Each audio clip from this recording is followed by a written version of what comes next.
some of the functions of the Panasonic AVC camcorder. Did I get that right? Yeah, I did, of course. And I'll go over some of the pros and cons, and then we'll look at the differences of a production camcorder like this versus DSLR. And this is all recorded with a Panasonic in 1080p in my parents' basement. The first thing I'd like to go over are these three rings right here. So the first ring is your focus, second is your zoom, the third is your iris. To remember this, we say fantastic zebra incantations. That's FZI. Ask your teacher, ask anyone, they'll say fantastic zebra incantation, or fanatically Xanaxed imbeciles. First off, let's start with your F, so your focus.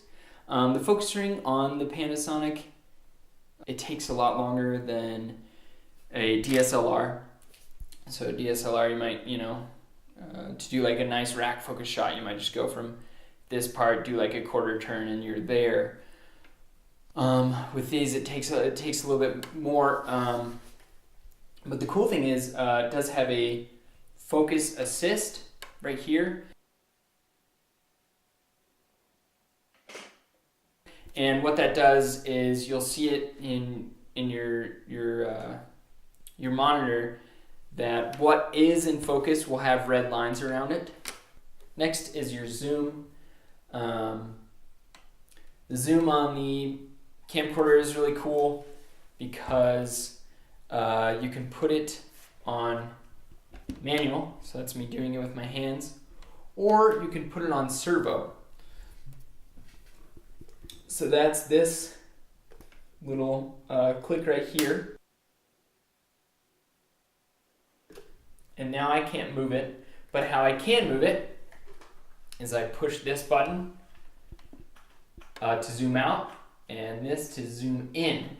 It'll say W and T, which is wide and tight, or witch and tiger, whatever you want. This one up here is the same. Zoom out, zoom in, whale, tutabella. The last ring, your iris, pretty self-explanatory.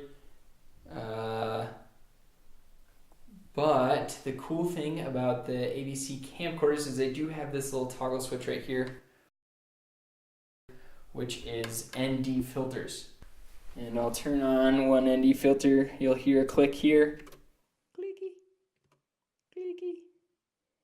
And I'll take them off. So that's 1/64, 1/16, 1/4, and off.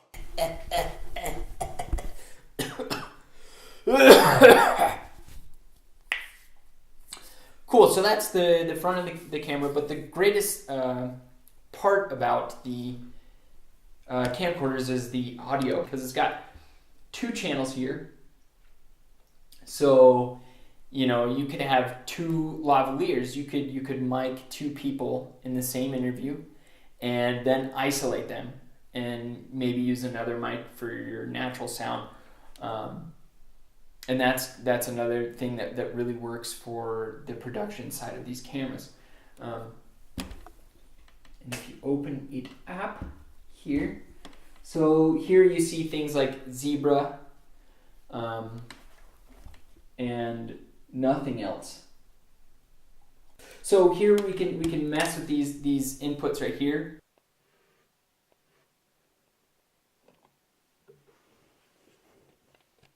You can have two separate channels.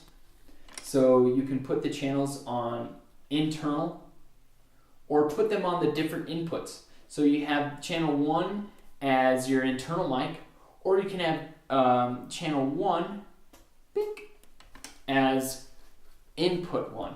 So you could have an XLR going to a person.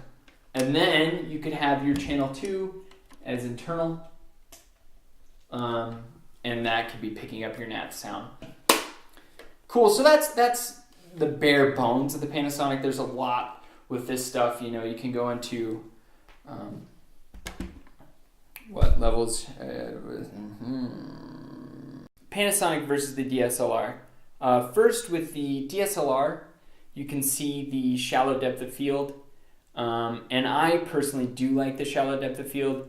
I don't see it as a gimmicky thing, but if we look at that versus the Panasonic, you can see it doesn't have that shallow depth of field, but it does have the quality. Hey, what the fuck? All right. Next is the audio. So with the audio, great pro about the Panasonic is like what I was saying in the first place. You have these two outputs. You can isolate two different outputs, isolate two different mics, and also the internal is really nice. So if you can hear in the DSLR, you might be picking up more background noise, and it might sound a little bit tinny. That's because the microphone isn't so directional. But if you listen to the Panasonic, it is more directional. You might be able to hear my voice a little bit better, and it's not picking up the background noise.